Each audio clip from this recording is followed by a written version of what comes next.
स्वागत है दोस्तों आप सभी का। और हम लोग पढ़ रहे हैं एनसीईआरटी क्लास 7 के लिए, जिसमें अभी तक हम लोगों ने क्या किया है, जो आप लोगों के चैप्टर 6 तक है ना, 1 से लेके 6 तक जो चैप्टर्स हैं ये हम लोगों ने कंप्लीट कर लिए हैं। अब मैं आपको ये बोलूँगा कि जब आप लोग चैप्टर 6 तक देख लेते हो तो अगर यहाँ पर आप लोग आते हो तो आप लोग ज़्यादा अच्छे तरीके से चीज़ों को समझ पाओगे, कंसेप्ट को समझ पाओगे। क्योंकि मैं आपको पहले से ही बता रहा हूँ कि जब आप इतिहास पढ़ते हो, है ना, जब आप लोग इतिहास पढ़ते हो तो देखो एक लंबी जर्नी है ना पूरी। अगर आप लोग क्यों ना यूपीएससी के लिए पढ़ाई कर रहे हो, क्यों ना पीसीएस के लिए पढ़ाई कर रहे हो, है ना, पीसीएस के लिए पढ़ाई कर रहे हो, या फिर आप कोई भी गवर्नमेंट एग्जामिनेशन के लिए प्रिपरेशन कर रहे हो जिस गवर्नमेंट एग्जामिनेशन में एनसीईआरटी का इम्पोर्टेंस है, ठीक है, या फिर आप लोग क्यों ना अभी 6th या फिर 7th क्लास स्टैंडर्ड में हो या फिर 8th क्लास स्टैंडर्ड में हो, जब आप लोग हिस्ट्री पढ़ते हो ना तो आप लोगों को चीज़ें लिंक करते आना चाहिए, कहानी बनती चली आना चाहिए, ठीक है। उससे क्या होता है, आप लोगों के जो आगे के बड़े बड़े कंसेप्ट है उसको समझने में काफ़ी आसानी होती है। इसलिए मैं आपको लगातार बोल रहा हूँ कि जब भी आप लोग हिस्ट्री पढ़ रहे हो तो पुरानी वीडियोस देख लो, और पुरानी वीडियोस अगर आप लोग देख लोगे तो ये जो हमारा आज का चैप्टर नंबर 7 है ये आप लोग के लिए बहुत आसान हो जाएगा, ठीक है। तो आज हम लोग चैप्टर 7 के ऊपर बात करेंगे, क्षेत्रीय संस्कृतियों का निर्माण, किस तरह से जो क्षेत्रीय संस्कृतियाँ थी उसका निर्माण होता गया। इससे पहले हम लोगों ने चैप्टर नंबर 6 में देखा था कि जो ईश्वर से अनुराग है, किस तरह से भक्ति आंदोलन के बाद से, जो सूफी आंदोलन के बाद से जो चीज़ें शुरू हुई, लोगों में भक्ति देखी गई, विभिन्न प्रकारों के जो कबीर हुए, संत कबीर हुए, बाबा गुरु नानक हुए, उनके बारे में हम लोगों ने जाना, पढ़ा, समझा, और उसमें मैंने आपको बताया कि कितना इंपॉर्टेंस है और कैसे डायरेक्टली यहाँ से क्वेश्चन पूछे जाते हैं, तो वो आपके लिए बहुत इंपॉर्टेंट है। उसके बाद आज हम लोग पढ़ेंगे चैप्टर 7, जिसमें जितनी भी क्षेत्रीय संस्कृतियाँ है ना, जो भाषा है वहाँ की जो मुख्य तौर पर भाषा के बाद जो संस्कृतियाँ हैं उनको समझने की आज हम लोग इस वीडियो पर कोशिश करेंगे। उससे पहले आपको मैं एक क्वेश्चन है, एक जस्ट आप लोगों को थिंक करना है कि आप लोगों को पता लगाना है कि पिछले 10 सालों में कितने नए राज्य बने, है ना। जैसे आप लोगों को पता है कि 2013 में कौन अलग हुआ, है ना, किससे अलग हुआ। उसके बाद आपको उसकी एक लिस्ट बनाना है, क्या इनमें से प्रत्येक राज्य एक अलग क्षेत्र है, ठीक है। जो भी क्षेत्र किसी क्षेत्र से अलग होता है तो वो क्या एक अलग क्षेत्र बन जाता है, यह आप लोगों को पता करना है, ठीक है। तो आज हम लोग देखेंगे क्षेत्रीय संस्कृतियों का निर्माण किस प्रकार से हुआ। इसके बाद मैं आपको एक बात बता दूं, देखो ये जो चैप्टर नंबर 6 है, सॉरी चैप्टर नंबर 7 है, ठीक है, चैप्टर नंबर 7 है, इसको हम लोग 2 पार्ट में डिस्कस करेंगे, ठीक है।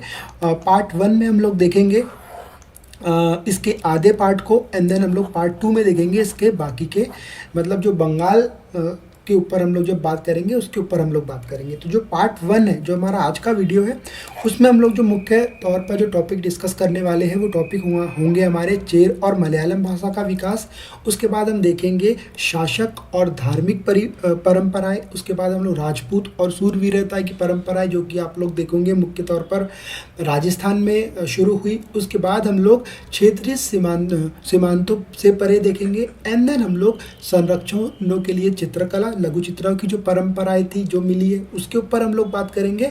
देन हम लोग पार्ट 2 में डिस्कस करेंगे बंगाल नज़दीक से एक नज़र। तो ये सब पार्ट 2 का पार्ट रहेगा हमारे इस वीडियो में। क्योंकि देखो लेक्चर लगभग अभी हम लोगों ने जब पुराना लेक्चर बनाए इसके पहले वाला, तो वो लेक्चर लगभग वहाँ पर 1 घंटा 10 मिनट तक चला गया। तो बच्चों के बहुत से कमेंट्स आए कि सर आप क्यों ना जो वीडियो है उनको 2 पार्ट में बांट दो, तो आसानी जाएंगी समझने के लिए कंसेप्ट में। और ऐसे भी आपने देखा होगा कि जब हम छोटी वीडियोस बनाते हैं तो उसमें आप लोग ज़्यादा इंटरेस्ट दिखाते हो और उसमें आप लोग का जो रीच रहता है वो भी ज़्यादा रहता है। तो हम 2 पार्ट में इस वीडियो को बनाएंगे, क्योंकि जो लेक्चर है थोड़ा लंबा है, इसको लगभग 1 घंटा 10 मिनट 12 मिनट के आसपास लगना ही है।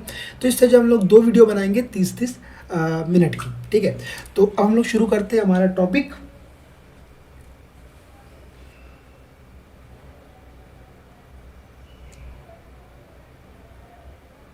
ओके तो देखो यहाँ पर लिखा है कि लोगों का वर्णन करने का एक सबसे सामान्य तरीका ये होता है दोस्तों कि आप उनकी बोलचाल की जो भाषा है, ठीक है, उससे आप उन लोगों को क्या कर सकते हो, परिभाषित कर सकते हो।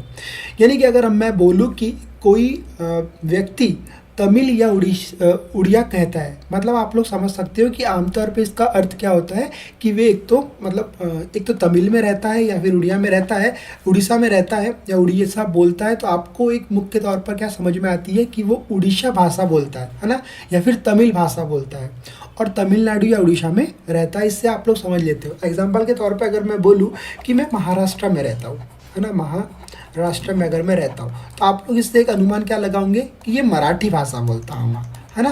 जैसे अगर कोई मध्य प्रदेश में रहता है तो आप लोग सोचते हो कि वह हिंदी भाषा ज़्यादा बोलता है, ठीक है। उसके बाद अगर कोई बंगाल में रहता है तो वो बंगाली भाषा बोलता है। तो इस प्रकार से आप अंदाज़ा लगा लेते हो कि अगर कोई राज्य में रहता है तो मुख्य तौर पर वो कौन सी भाषा बोलता होगा, ठीक है। उसके बाद इसी तरह हम प्रत्येक क्षेत्र को कुछ खास किस्म, मतलब आप लोगों ने देखा होगा हर राज्य का एक पर्टिकुलर भोजन होता है ना, उस भोजन से हम जान लेते हैं। जैसे मैंने आपको अगर बोला कि मैंने बोला कि बिरयानी, है ना, तो आपको समझ में आता है कि मैं हैदराबाद की बात कर रहा हूँ, तेलंगाना की बात कर रहा हूँ। उसी से वस्त्र, कपड़े से भी हम लोग जान सकते हैं। काव्य, नृत्य, संगीत और चित्रकला से जोड़कर हम जिन चीज़ों को क्या कर सकते हैं, देख सकते हैं। कभी कभी इन स्मृतियों को मानकर चलते हैं और सोचते हैं कि युग युगांतरों में अस्तित्व में है, किंतु भिन्न भिन्न क्षेत्रों से बीच विभाजक सीमाओं के बनने के समय की भूमिका रही है, ठीक है। तो इन सब चीज़ों से हम लोग क्या कर लेते हैं, एक अनुमान लगा लेते हैं कि हाँ, ये अगर नृत्य या फिर ये गीत या फिर ये कपड़े किसी से बिलोंग कर रहे हैं तो वो इस राज्य से बिलोंग करता होगा। जबकि कुछ अन्य भिन्न भिन्न क्षेत्रों में समान प्रतीत होती है, परंतु इसके अतिरिक्त कुछ अन्य परंपराएं एक खास इलाके के पुराने रीति रिवाजों से निकलती है, परंतु अन्य क्षेत्रों में जाकर उन्होंने एक नया रूप ले लिया है। तो आप लोग ये सब चीज़ों को देखोगे। अब हम समझेंगे चेर और मलयालम भाषा का विकास, है ना, चेर और मलयालम भाषा का विकास। तो आइए भाषा और क्षेत्र के बीच अथवा संबंध के एक उदाहरण से अपना विश्लेषण प्रारंभ करें। महोदयपुरम का एक चेर राज्य, ठीक है। कहाँ का चेर राज्य? महोदय, ठीक है ना, महोदयपुरम, ठीक है। चेर राज्य प्रायद्वीप के दक्षिणी पश्चिमी भाग में, जो आज के केरल राज्य का एक हिस्सा है, ठीक है ना। तो ये जो पुराना था वो आज अगर आप लोग भारत का मैप देखोगे तो वह आपको कहाँ पर दिखेगा, एक केरल जो राज्य है वो आपको देखने को मिलेगा। उसके बाद 9वीं शताब्दी में स्थापित किया गया है केरल। उसके बाद मलयालम भाषा इस इलाके में बोली जाती थी। शासकों ने मलयालम भाषा एक लिपि का प्रयोग अपने अभिलेखों में किया, ठीक है। तो जैसे अगर आप लोग इस चित्र नंबर 1 को देखते हो, मलयालम में रचित आरंभिक केरल का एक अभिलेख है। कौन सा चित्र? ये वाला चित्र, ठीक है। उसके बाद आपको एक पता लगाना है कि घर में आप जो भाषा बोलते हैं या फिर भाषाएं जो बोलते हैं उसका लेखन में सर्वप्रथम कब प्रयोग हुआ। तो आपको बताना है, अगर आप हिंदी बोलते हो तो हिंदी का सर्वप्रथम कब उपयोग में लाया गया, अगर आप मराठी बोलते हो तो मराठी का कब लाया गया, है ना, अगर आप उर्दू बोलते हो तो उर्दू का कब से लाया गया, संस्कृत बोलते हो तो विभिन्न प्रकार की जो भाषाएं हैं उसके बारे में आपको बताना है कि उसका सर्वप्रथम कब प्रयोग हुआ होगा। उसके बाद इन भाषा का प्रयोग उपमहाद्वीप के सरकारी अभिलेखों में किया। क्षेत्रीय भाषाओं के प्रयोग में सबसे पहले उदाहरण में से एक है। साथ साथ चेर लोगों ने संस्कृत की परंपराओं से भी बहुत कुछ ग्रहण किया। केरल का मंदिर रंगमंच, जिसकी परंपरा इस युग तक खोजी जा सकती है, संस्कृत के महाकाव्यों पर आधारित था। मलयालम भाषा की पहली साप्ताहिक साहित्यिक कृतियाँ जो लगभग 12वीं शताब्दी, ठीक है, लगभग कहाँ से बात कर रहे हैं, 12वीं शताब्दी की बताई जाती है। प्रत्यक्ष रूप से संस्कृत की श्रेणी है। यह भी एक काफ़ी रोचक तथ्य है कि 14वीं शताब्दी का एक ग्रंथ लीला तिलकम, याद रखना है आपको, जो व्याकरण तथा काव्यशास्त्र विषय है, जो कि मणि प्रवालम शैली में लिखा गया है, ठीक है। तो मणि प्रवालम का शाब्दिक अर्थ क्या होता है? हीरा या फिर मूंग, हीरा और मूंगा। ये दो भाषाएं हैं, संस्कृत तथा क्षेत्रीय भाषाएं के साथ साथ प्रयोग संकेत करता है। तो इस प्रकार से चीज़ें हैं। अब हम बात करेंगे शासक और धार्मिक परंपराएं, और आप लोग मुख्य तौर पर हम लोग ये देखेंगे जगन्नाथी संप्रदाय। उससे पहले मैं आपको एक क्वेश्चन पूछूंगा, चलो बताओ, आप लोग कभी जगन्नाथ मंदिर गए हो? है ना, जो कि अभी कहाँ पर स्थित है, पुरी उड़ीसा में। अगर आप लोग जाओगे तो बहुत ही खूबसूरत एक मंदिर है ना, पुरी में जगन्नाथ मंदिर करके बहुत ही खूबसूरत है। कभी अगर आप लोग जाओ तो वहाँ पर ज़रूर से ज़रूर विजिट करना। तो जो जगन्नाथी संप्रदाय होता है, तो मुख्य तौर पर अगर हम लोग बात करें तो अन्य क्षेत्रों में अगर हम लोग देखेंगे कि क्षेत्रीय संस्कृतियाँ, क्षेत्रीय धार्मिक परंपरा से विकसित हुई। इस प्रक्रिया को सर्वोत्तम उदाहरण है, उदाहरण के लिए हम ले सकते हैं पुरी, है ना, पुरी ले सकते हैं, जो कि कहाँ पर है, उड़ीसा में है, उड़ीसा में है, ठीक है, पुरी में उड़ीसा में है। जगन्नाथ का एक संप्रदाय, जो कि जगन्नाथ का शाब्दिक अर्थ है दुनिया का मालिक, है ना। तो ये जो जगन्नाथ का शाब्दिक अर्थ क्या है, दुनिया का मालिक, जो कि विष्णु का पर्यायवाची है, ठीक है ना। ये आपको ध्यान में रखना है कि ये विष्णु का क्या है, पर्यायवाची। ओके। उसके बाद आज तक जगन्नाथ की काष्ठा प्रतिमा स्थानीय जनजातीय लोगों द्वारा ही बनाई जाती है। मतलब आज भी अगर आप लोग देखोगे तो ये आके जो स्थानीय लोग होते हैं वही इन जो काष्ठ प्रतिमा है उनको बनाते हैं, जिससे तात्पर्य निकलता है कि जगन्नाथ मूल एक स्थानीय देवता थे, है ना, कि वही के वो देवता थे जिन्हें आगे चलकर विष्णु का एक रूप मान लिया गया, ठीक है। तो आपको पूछा जा सकता है कि अभी जिनको हम विष्णु का रूप मानते हैं मुख्य तौर पर वे कहाँ के स्थानीय देवता थे, तो आपको बताते आना चाहिए कि वे उड़ीसा पुरी या फिर जगन्नाथ के देवता थे। 12वीं शताब्दी में गंग वंश के एक अत्यंत प्रतापी राज अनंत वर्मन ने पुरी में पुरुषोत्तम जगन्नाथ के लिए एक मंदिर बनवाने का निश्चय किया। तो ये क्वेश्चन पूछा जा सकता है कि जो पुरी में उड़ीसा में जो मंदिर है उसका सर्वप्रथम किसने मंदिर बनवाने का निश्चय किया, तो आपको ये पता होना चाहिए कि राजा अनंत वर्मन ने इसकी बनवाने का निश्चय किया था। उसके बाद 1230 में राजा कौन थे, राजा अनंग भीम तृतीय, ठीक है, फर्स्ट या सेकंड नहीं, तृतीय ने अपना राज्य पुरुषोत्तम जगन्नाथ को अर्पित कर दिया और सव्य को जगन्नाथ का प्रतिनियुक्त घोषित किया। तो कौन है ये अनंग भीम, जिन्होंने खुद को जगन्नाथ का क्या किया था, प्रतिनियुक्त घोषित किया था। उसके बाद हम लोग ये देख लेंगे जो चित्र नंबर 2 है, ये बालप्रथ सुभद्रा और जगन्नाथ की लघु मूर्तियाँ लालपत्र की पांडुलिपिया से ली गई है, जो कि अभी उड़ीसा में आप लोगों को देखने को मिलेंगी अगर आप लोग वहाँ पर जाते हो तो। उसके बाद जो इस मंदिर के तीर्थ स्थल यानी तीर्थ यात्रा के केंद्र के रूप में महत्व प्राप्त होता गया, सामाजिक तथा राजनीतिक मामलों में भी इसकी सत्ता बढ़ती गई। जिन्होंने भी उड़ीसा को जीता, जैसे कि आप लोगों को पता है कि विभिन्न प्रकारों से लोगों ने उड़ीसा को जीता, जैसे कि आप लोग देखोगे मुगलों ने भी यहाँ पर इसको जीता, मराठों ने, फिर उसके बाद ईस्ट इंडिया कंपनी का जब दौर आता है तो उन्होंने भी यहाँ पर नियंत्रण स्थापित करने का प्रयत्न किया। उसके बाद ये महसूस करते थे कि मंदिर पर नियंत्रण प्राप्त करने से स्थानीय जनता में उनका शासन स्वीकार्य हो जाएगा। मतलब ये लोगों की ऐसी सोच थी कि अगर हम लोग मंदिर के ऊपर नियंत्रण कर लेते हैं तो वहाँ पे जितने भी लोग रहते हैं उनके ऊपर हमारा जो नियंत्रण है वो स्थापित हो जाएगा। तो इस तरह की सोच रखकर यहाँ पर राजा रजवाड़े या फिर मराठा के जो शासक हुए वो लोग क्या करते थे, यहाँ पर इस मंदिर पर अपना प्रतिनिधित्व स्थापित करने की वे क्या करते थे, कोशिश करते थे। और आप लोग देखोगे कि हमेशा से ही मंदिरों पर जो शासकों ने मतलब विभिन्न प्रकार के जो शासकों थे या फिर ईस्ट इंडिया कंपनी भी बोलो तो इन लोग यहाँ पर क्या करते थे, अपना नियंत्रण स्थापित करने की कोशिश लगातार वे किया करते थे। अब हम लोग समझेंगे राजपूत और शूरवीरता की परंपरा है।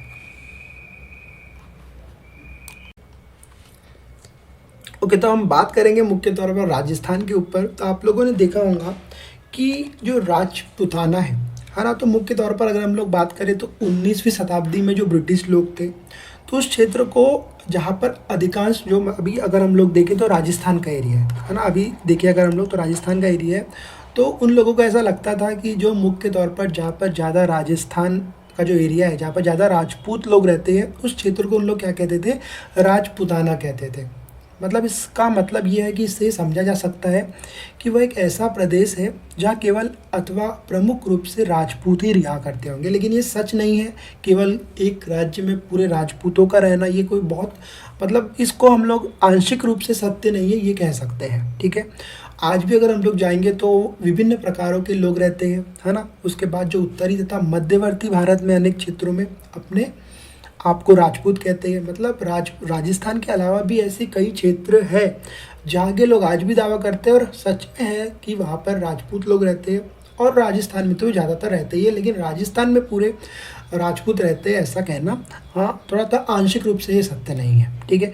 उसके बाद यह भी सच है कि राजस्थान में राजपूतों के अलावा अन्य लोग भी रहते हैं, जैसे मैंने आपको बताया। तथापि अक्सर यह माना जाता है कि राजपूतों ने राजस्थान को एक विशिष्ट संस्कृति प्रदान की। ये सच भी है, राजपूतों ने ये एक विशिष्ट संस्कृति प्रदान की। और आज भी अगर आप लोग जाओगे तो वहाँ के जो राजा रजवाड़े हैं या वहाँ पे जो महल है, उनमें भी आप लोग देखोगे कि राजपूतों की जो संस्कृति है उसको किस तरह से और किस खूबसूरती से वहाँ पर बताया गया है, ठीक है। ये सांस्कृतिक परंपराएं वहाँ के शासकों के आदर्शों तथा अभिलाषाओं के साथ घनिष्ठ से जुड़ी हुई थी। आज भी आप लोग देखोगे लगभग 8वीं शताब्दी से आज के राजस्थान के अधिकांश भाग पर विभिन्न परिवारों के राजपूत राजाओं का शासक रहा। जैसे कि हम लोगों ने पढ़ा कि पृथ्वीराज किस प्रकार से राजस्थान में शासन किए। एक ऐसा ही शासक था। ये शासक ऐसे सूरवीरों के आदर्शों को अपने हृदय में संजोए रखते थे, ठीक है। उससे पहले हम लोग ये जो चित्र आप लोगों को दिख रहा है, तो ये कौन है? ये बीकानेर के राजकुमार राजसिंह है, जिसके बारे में हम लोग आगे पढ़ने वाले हैं। कौन थे राजसिंह, सब हम लोग देखने वाले हैं। तो आपको थोड़ा सा धैर्य रखना है, लगातार पढ़ते चलना है, ज़्यादा चीज़ों को आप लोग को पढ़ना है। और जब तक मैं बता रहा हूँ आपको पढ़ोगे नहीं, आप लोग तैयार नहीं करोगे खुद होके कोई भी सब्जेक्ट को, तब तक कोई सब्जेक्ट नहीं होने वाला है। वीडियो देखकर आप सोचोगे कि एग्ज़ाम देने चले जाएंगे, ऐसा नहीं होता है। जब आप खुद के लिए तैयारी करोगे, जैसे मैं आपको बता रहा हूँ, एक शॉर्ट नोट बनाइए, शॉर्ट नोट को लगातार पढ़ते रहिए और इन वीडियोज़ को सुनिए, है ना। जब आपको समझ में आएगा कि किस तरह से राजपूतों की परंपराएं हैं या फिर संस्कृतियाँ हैं और ये विभिन्न प्रकारों से कैसे अलग होती है ना। अलग अलग अगर आप लोग राज्यों में जाते हो तो अलग अलग ही हो जाती है। तो इन सब चीज़ों को आपको ध्यान में रखना है। उसके बाद जिन्होंने रण क्षेत्र में बहादुरी से लड़ते हुए अक्सर मृत्यु का विरान किया मगर पीठ नहीं दिखाई, राजपूत शूरवीरों की कहानियाँ काव्यों एवं गीतों में सुरक्षित है। आज भी आप कई कहानियाँ देखोगे कि राजपूत जो थे वो सीने में गोली खाना पसंद करते थे, कभी उन्होंने पीठ नहीं दिखाई, भागे नहीं कभी, है ना। तो आज भी वो कहानियों से आप लोग उन सब चीज़ों को देख सकते हो जो भी आज भी सुरक्षित है। ये विशेष रूप से प्रशिक्षित चारण भाटों द्वारा गाई जाती है। ये काव्य और गीत ऐसे सूरवीरों की स्मृति से सुरक्षित रखते हैं और उनसे यह आशा की जाती थी कि वे अन्य जनों को भी उन शूरवीरों का अनुकरण करने के लिए प्रेरित एवं प्रोत्साहित करेंगे। साधारण जन की इन कहानियों से आकर्षित होते हैं। इन कहानियों में अक्सर नाटकीय स्थिति और स्वामी भक्ति, मित्रता, प्रेम, शौर्य, क्रोध आदि प्रबल संवेगों का चित्रण होता है, ठीक है। क्या स्त्रियों को भी इन कहानियों में स्थान प्राप्त है? अच्छा क्वेश्चन है। कहीं यह चित्रित किया गया है कि स्त्रियों को अपने शूरवीर पतियों का जीवन मरण दोनों अनुसरण करती थी। सती प्रथा यानी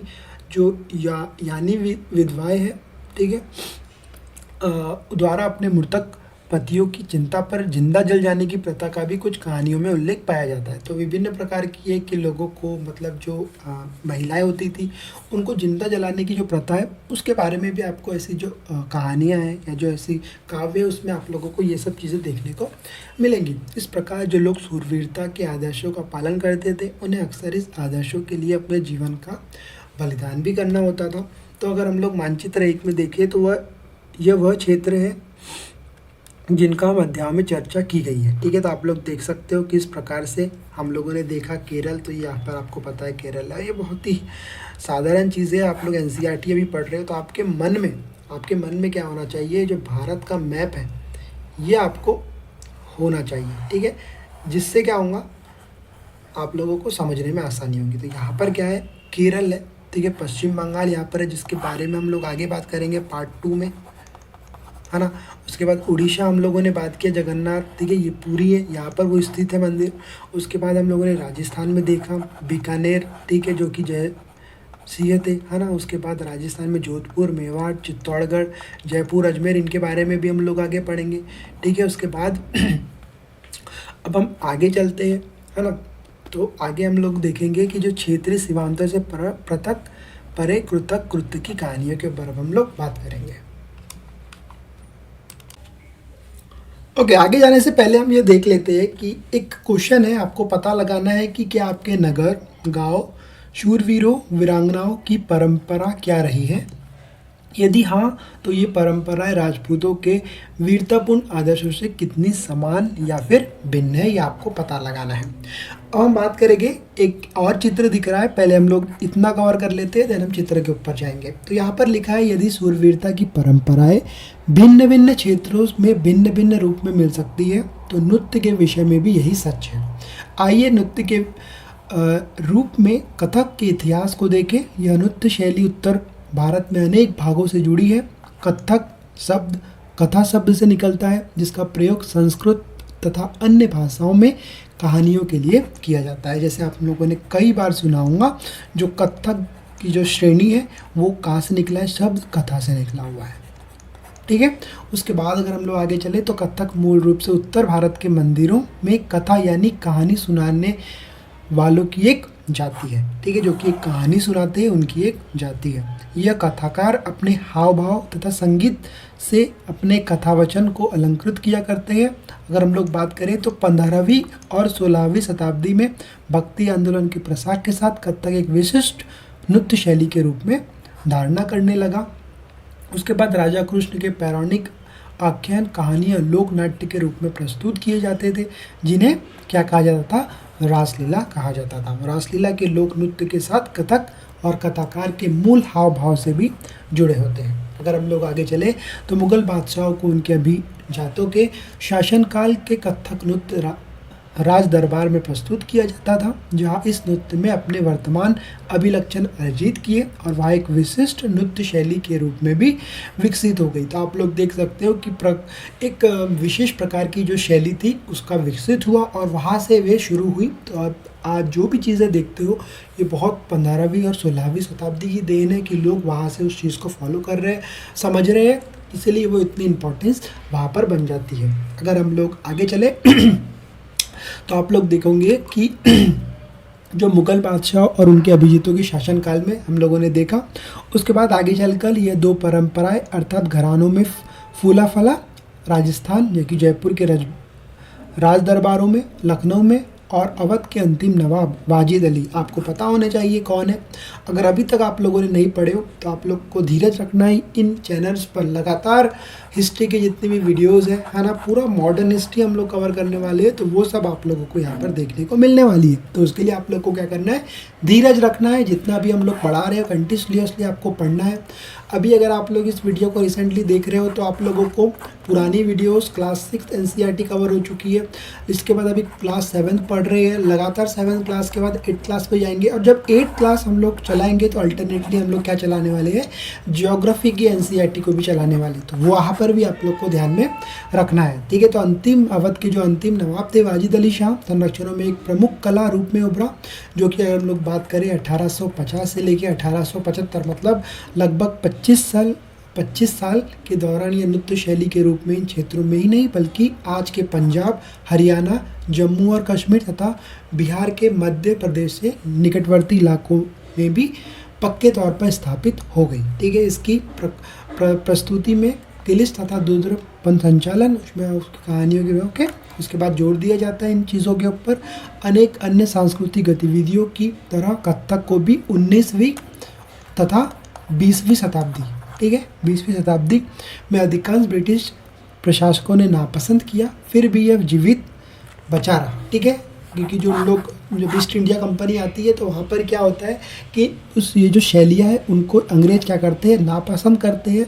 और नापसंद करने के बाद भी आज आप लोग देख सकते हो कि आपकी जो विविधताएं हैं, हमारी जो देश की परंपरा है, वो आज भी आपको विकसित होती हुई दिखाई देंगी। स्वतंत्रता की प्राप्ति के बाद तो देश में इसे 6 शास्त्रीय नृत्य के रूप में भी मान्यता मिल गई। तो आप लोग सोच सकते हो जिस चीज़ से इंग्लैंड वाले चिढ़ रहे थे, घिना कर रहे थे, उस चीज़ को हम लोगों ने भारत में इतनी इज्जत दी। इसलिए मैं आपको लगातार बोलते रहता हूँ कि भारत में अंग्रेज बोलते ज़रूर है कि हम लोग भारत की स्थिति को सुधारने के लिए आए थे, लेकिन आप अगर इस चीज़ को समझो तो कोई स्थिति सुधारने के लिए नहीं आए थे, इन लोगों का ये शोषण करने के लिए ही यहाँ पर आए थे। तो आप लोगों को एक बार पढ़ लेना है कि जो शास्त्रीय नृत्य है ये क्या है? जैसे अगर हम लोग देखें तो आपको पता है कि जो भरतनाट्यम होती है वो तमिलनाडु से बिलोंग करती है, कथकली केरल से, उड़ीसा से, और कुचिपुड़ी आंध्र प्रदेश, और मणिपुरी मणिपुर से। तो आप लोगों को ये पढ़ लेना है, एक बार जस्ट रीड मारना है, यहाँ से इम्पॉर्टेंट है, आपको समझना चाहिए कि ये जो एक मुख्य प्रकार की शैली है, जब हम लोग पढ़ने वाले हैं आगे तो वहाँ पर भी हम लोग इसको डिटेल में डिस्कस करेंगे, लेकिन आपको एक बेसिक आइडिया होना चाहिए, वो आप लोग को आइडिया से ले लेना है। उसके बाद हम लोग बात करेंगे संरक्षकों के लिए चित्रकला। अब एक डांस तो हो गया है ना, अब एक चित्रकला के माध्यम से भी वहाँ पर जो लघु चित्रों की परंपरा है उसके बारे में हम लोग यहाँ बात करेंगे। एक अन्य परंपरा जो कई रीतियों से विकसित हुई वह थी लघु चित्रों की परंपरा। ठीक है, आप लोगों ने देखा होगा, जिसे हम लोग इसको देख सकते हैं, शिकारों के दौरान आराम करते हुए अकबर मुगल लघु चित्र। ठीक है, ये इस प्रकार के जो लघु चित्र होते हैं तो ये बनाए जाते थे। लघु चित्र जैसे कि नाम से ही पता चलता है, छोटे आकार के चित्र होते हैं जिन्हें आमतौर पर जल रंगों से या कपड़े या कागज पर चित्रित किया जाता है ना। कपड़ों पर बनाया जा सकता है या फिर कागजों पर बनाया जा सकता है। इनको हम क्या कहते हैं? लघु चित्र कहते हैं, है ना। लघु चित्र हम इसको कहते हैं। उसके बाद प्राचीनतम लघु चित्र लाल पत्रों अथवा लकड़ी, मतलब जो प्राचीन में बनाया जाता था उनको किस चीज़ पर बनाया जाता था? लाल पत्रों एवं लकड़ी के ऊपर बनाया जाता था। लड़की नहीं, लकड़ी के ऊपर बनाया जाता था। ठीक है, तख्तियों पर चित्रित किए गए इनमें से सर्वाधिक सुंदर चित्र जो पश्चिम भारत में पाए गए, मतलब अगर आप पश्चिम भारत में देखोगे तो आप लोगों को वहाँ पर मिलेंगे।